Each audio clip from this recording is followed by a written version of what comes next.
That guy right there? That's me.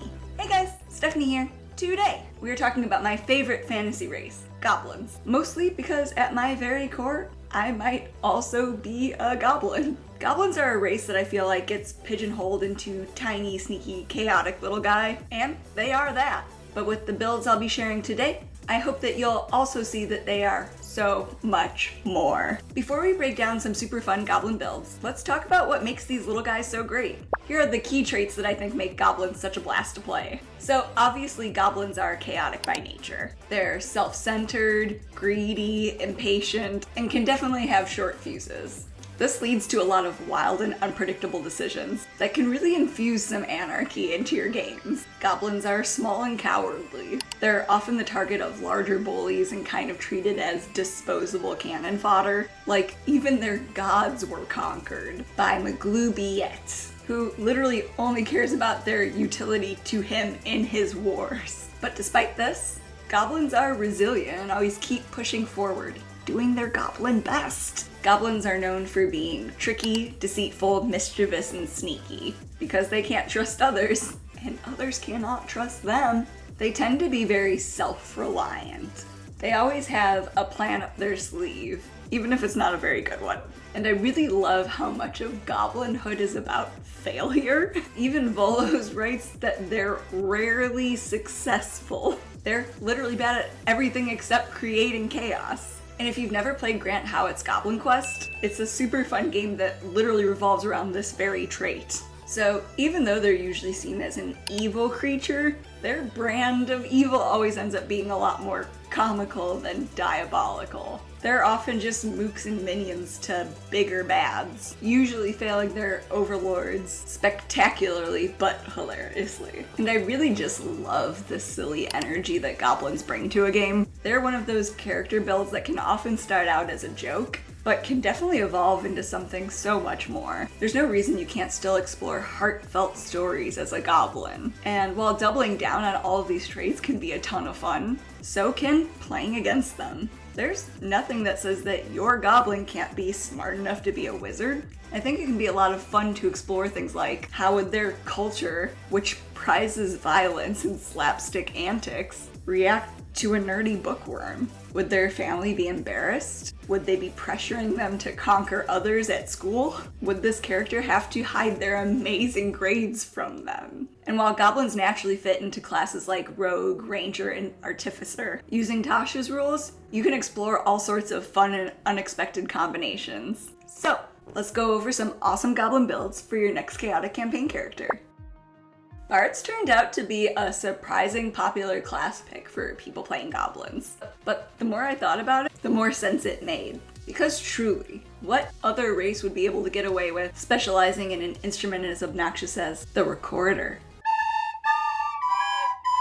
A recorder is literally $10, but you can probably get one for free from a parent who just wants it out of their house. If you do not go and get one and bring it to your sessions, we cannot be friends. But instrument choices aside, there are two subclass concepts I really love for our little goblin guys. Earlier I mentioned that one of the goblin features that I love is that they're just kind of cannon fodder. So what if your goblin was mainly haunted by a bunch of their dead goblin friends? I think this would make such a fun College of Spirits bard. I think the table for the Tales from the Beyond feature has a similar feel to Wild Magic, which makes it such a natural fit for chaotic goblins. And there's just so much roleplay flavor you can create for this concept. So you'll want to start with fleshing out their background. What dangerous situation did they come from? Why do they have so many dead friends?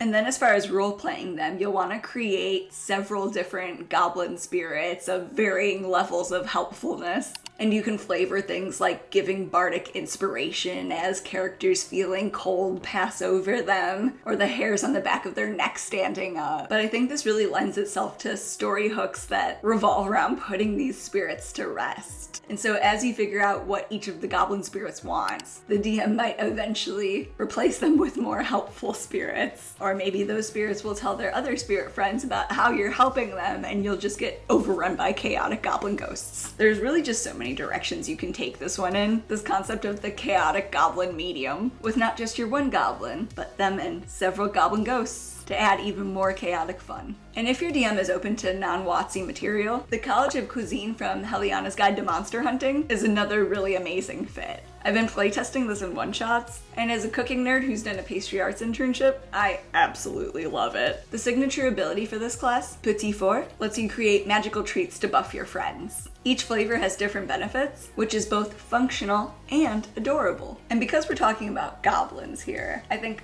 all of these treats, regardless of flavor, should be fucking disgusting. Goblins don't have exactly what other people would consider a refined palate, so I imagine that goblin cuisine might include ingredients such as monster snot, weird plant sap, forage trash, and even humanoid flesh. The rest of the party might not be thrilled with this character's culinary adventures, but in dire situations, I think they'll find themselves in a position where they can't afford to turn your goblin's treats down.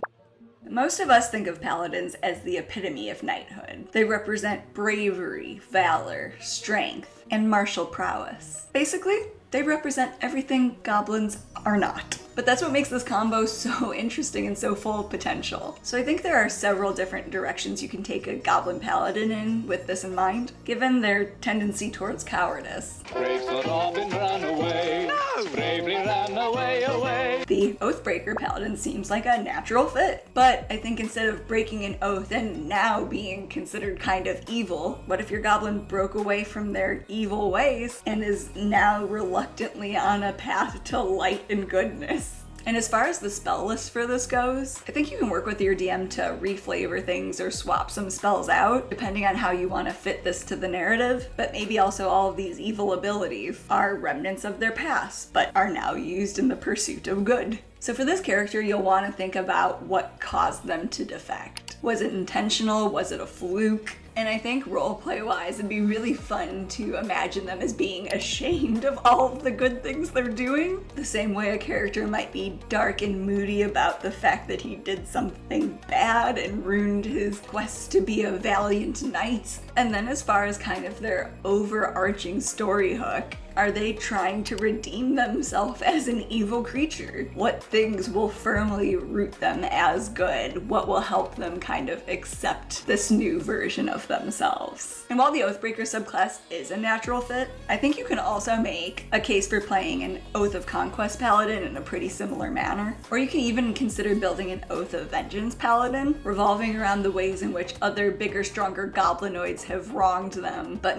my personal goblin subclass pick would be the Oath of Glory. This subclass is perfect for someone who wants to play against the evil goblin stereotype. These goblins won't be pigeonholed. They're determined to show they're not inherently evil by committing brave, heroic deeds. And so you'll want to think about what called them to this. What caused this light switch moment? Why do they want to prove this? And I think when you roleplay this character, it should definitely be this constant battle between their nature and what they aspire to be, especially highlighting things like their desire to run away, but they choose to stay and fight. But all of it boils down to, why are they doing this? What specific goal is important to them? Maybe someone to impress, maybe being the first goblin to serve a king, but you'll really want to pay attention to what's driving this character. There really is so much to explore with this build, from the personal growth to hilarious moments of a goblin trying their best to be brave, even though every instinct in their body tells them to run, hide, and be done with this nonsense.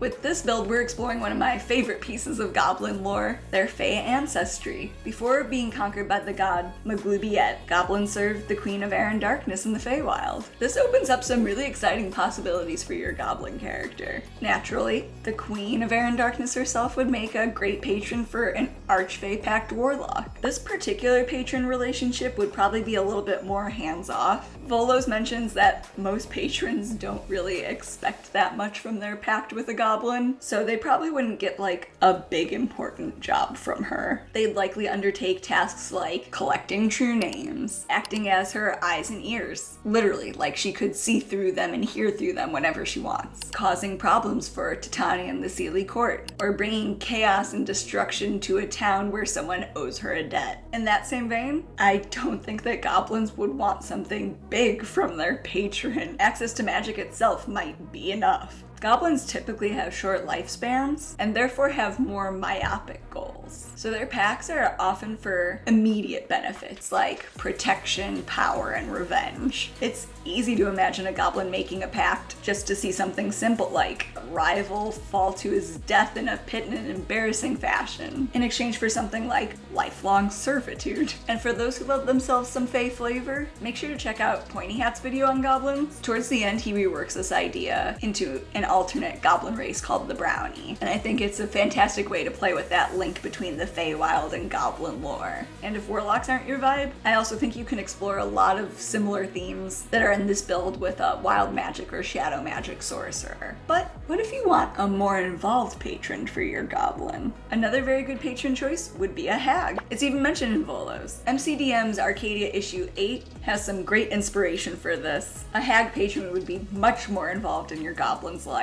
I think they'd have a very Mother Gothel / Ursula type of Mother Knows Best vibe going on. This hag patron should be manipulative yet helpful to your goblin, guiding them in sinister ways. And I specifically think that a really cool storyline for this patron would be a night hag who kidnaps children, using your little goblin dummy as an unwitting accomplice. Your goblin might do something like steal trinkets from potential targets for them, eating the hag without realizing that this is how she's locating these children. I think this can be kind of a slow and dramatic revelation for your character, or even for the entire party who's been helping them with these little quests the whole time. But you'll want to flesh out how they got involved with this patron, what kind of silly pact they made. As far as roleplay goes, if they thought this was actually a really great thing they did, they might try to bargain more with other entities, but also just with townspeople, and make sure to like really play into their short-sighted nature. And as far as story hooks go for this character, I think it'd be a lot of fun to explore whether they eventually try to get out of this pact and explore just how much trouble it can cause the party as a whole.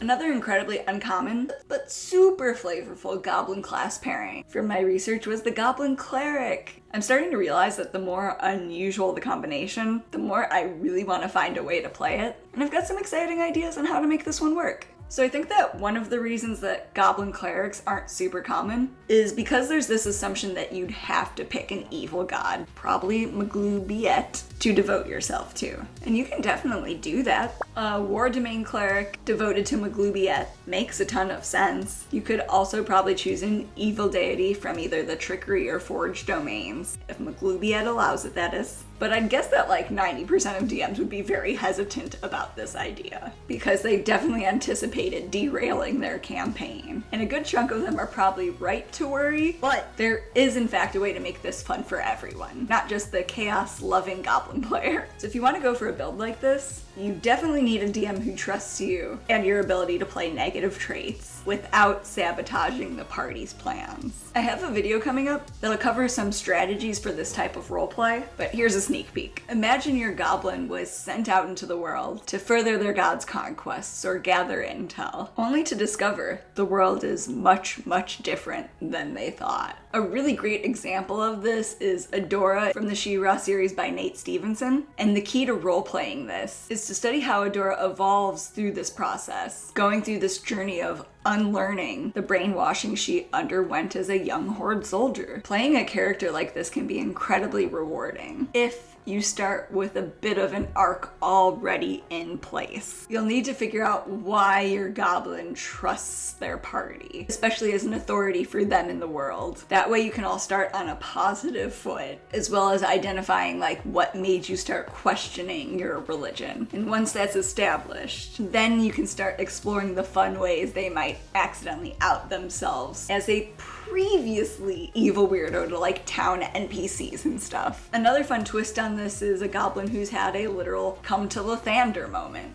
And now they're a light domain cleric. This goblin had a god who helped them see the light and set them on a new path. What happened to them? What deity intervened and why? This would be a super fun one to play because even though you're not serving an evil god, you're still someone who doesn't naturally do good things. I'm imagining a character who kind of riffs on Pensatucky from Orange is the New Black. I'm scared of you, because I got God by my side. This character has to completely rewire their natural instincts to serve this new god. So there's going to be quite a few hilarious and heartfelt moments as they screw that up.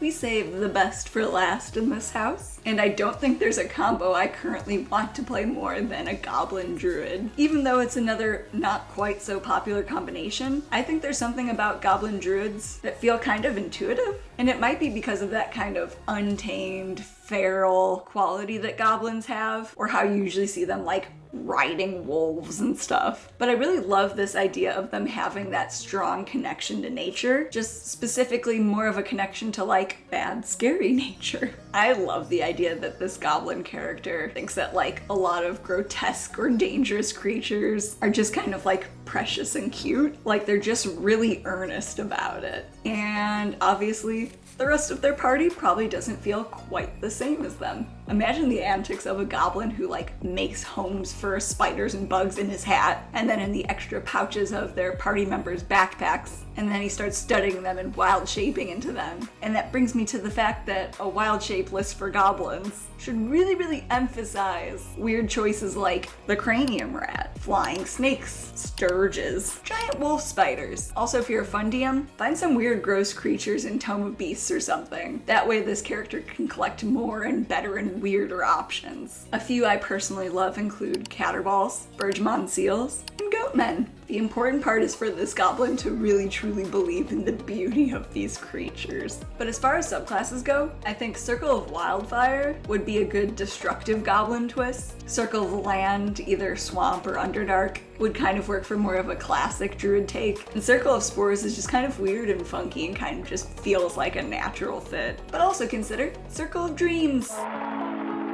Since goblins have Fey ancestry, this subclass can fit perfectly if you want to lean into that aspect of their lore. Since this druidic circle focuses on the Feywild and their dreamlike realms, I'd like to take this moment to remind you all that nightmares are dreams too. So this might require a little bit of a Unseelie Winter Court reflavoring, depending on how you want to roleplay it. But again, I like this idea that this goblin hero isn't trying to be malicious.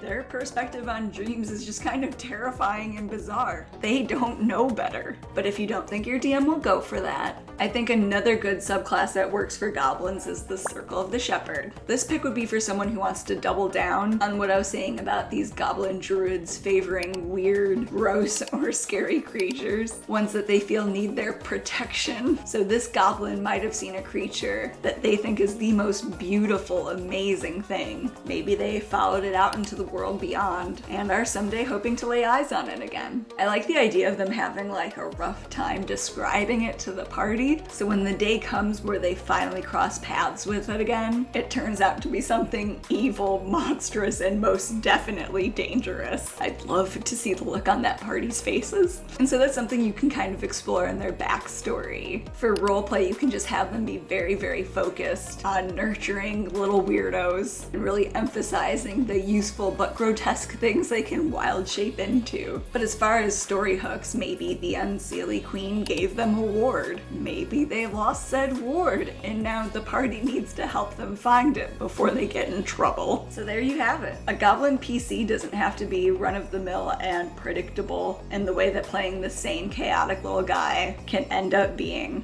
because predictable is one of the last things a goblin should be. They can be such an incredibly fun and unique addition to your party, full of quirky, unexpected twists. So give one of these combinations a shot in your next game. Let me know how it goes, and if you like this video, make sure to check out this one as well.